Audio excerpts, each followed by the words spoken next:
कहानी है लगभग 400 साल पुरानी, लेकिन मैं आपको उससे कुछ साल पहले लेके जाता हूँ। जब मेवाड़ मुगल आक्रमणकारियों के विरोध में था, और रानी पद्मावती भी उसी विरोध का एक उदाहरण है। जब पन्नादह उदय सिंह को चित्तौड़गढ़ से छुपाकर कुंभलगढ़ लेके आई, वही उदय सिंह बाद में बड़ा होकर उदयपुर के सिटी पैलेस की नींव रखता है। इस महल को बनाने में लगभग 400 साल और 22 राजाओं ने मिलकर इस महल को बनाया है। सिटी पैलेस के है अपने 3 भाग। फर्स्ट भाग ये अपना शाही परिवार का है, सेकंड भाग ये अपना हेरिटेज होटल है, और थर्ड पार्ट है जिसमें म्यूजियम बना हुआ है। तो पीछे आप देख रहे हैं ये है अपना शाही परिवार का जो पार्ट है वो यहाँ पर है। तो जेम्स बॉन्ड की मूवी ऑक्टोपस की शूटिंग भी इसी महल में हुई थी। अगर वर्तमान में बात करें दोस्तों, तो इसका जो टिकट है 300 रुपए है। ये जो महल है मैसूर पैलेस के बाद भारत का सेकंड सबसे बड़ा महल है। इस सिटी पैलेस को जो चीज सबसे आकर्षित बनाती है वो है पिछोला झील के किनारे स्थित।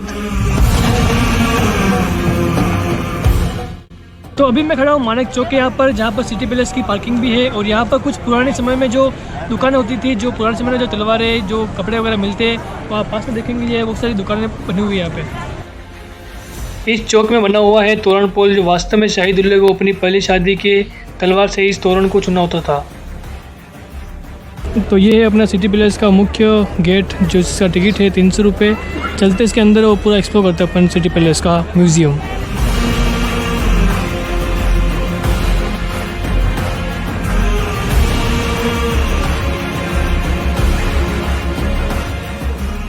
सिटी पैलेस के म्यूजियम में जाते ही सबसे पहले आप प्रताप गैलरी में जाएंगे, जहां पर महाराणा प्रताप मेवाड़ की आन बान शान, जिनका आभूषण वस्त्र अस्त्र शस्त्र यहीं पर रखे हुए हैं, वो माना जाता है इन सब का जो वजन है वो लगभग 35 किलो है।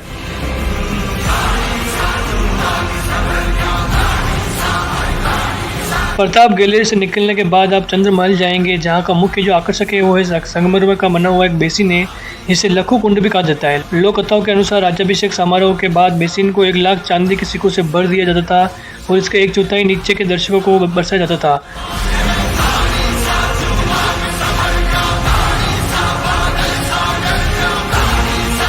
इस सिटी पैलेस के अंदर लगभग 9 महल है। चंद्र महल है, बड़ी महल है, दिलकुश महल है, मोती महल है, मनक महल है।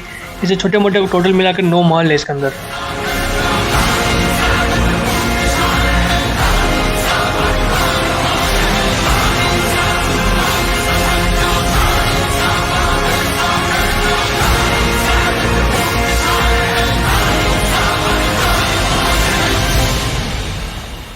इन्हीं महलों में से एक महल है जिसका नाम है दिलकुश महल, जिससे 2 भागों में बांटा गया है, जिसे शीर्ष महल भी कहा जाता है। दोस्तों, इस महल का दूसरा महत्वपूर्ण भाग है कृष्ण विलास। इसके साथ एक जुड़ी हुई है 16 साल की राजकुमारी की दुखद कहानी, जो 1800 के दशक में उनका निवास हुआ करता था, जब उन्होंने 2 राजाओं को युद्ध रोकने के लिए उन्होंने आत्महत्या नहीं की। ऐसा लगता है कि जयपुर जोधपुर के राजकुमार इसके हाथ के लिए होड़ लगा रहे थे।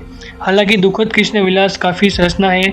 सत्य को, दीवारों को कृष्ण भगवान के जो तस्वीरें होते हैं उनसे पूरा बनाया गया है।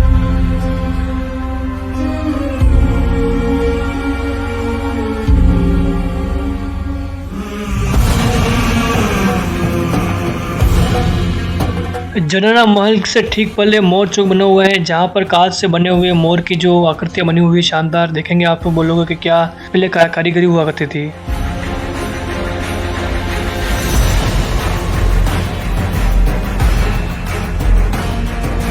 मोर चौक से निकलते ही आप जनना महल जाएंगे, जहाँ पर रानियों के झूले, बर्तन, कपड़े और बहुत कुछ चीजें रखी हुई है।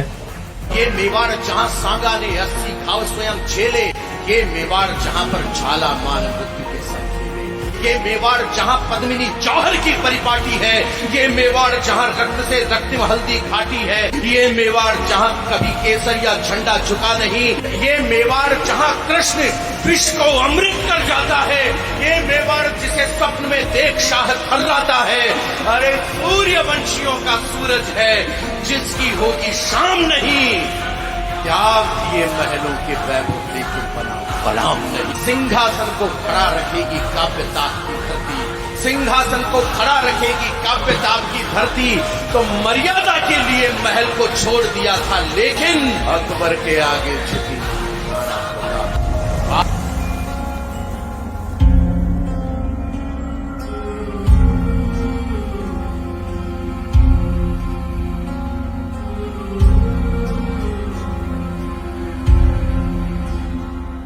आखिरी में जब आप म्यूज़ियम से बाहर निकलेंगे तो वहाँ पर पुराने ज़माने में जो म्यूज़िक और इंस्ट्रूमेंट होते थे, गिटार है, सितार है, वहाँ पर रखे हुए हैं। कुछ मूर्तियाँ रखी हुई है पत्थरों की, जो बहुत ही पुरानी मूर्तियाँ हैं। और बाद में एक लास्ट चौक आता है, उसके बाद पूरा ये सिटी पैलेस का पूरा टूर था अपना।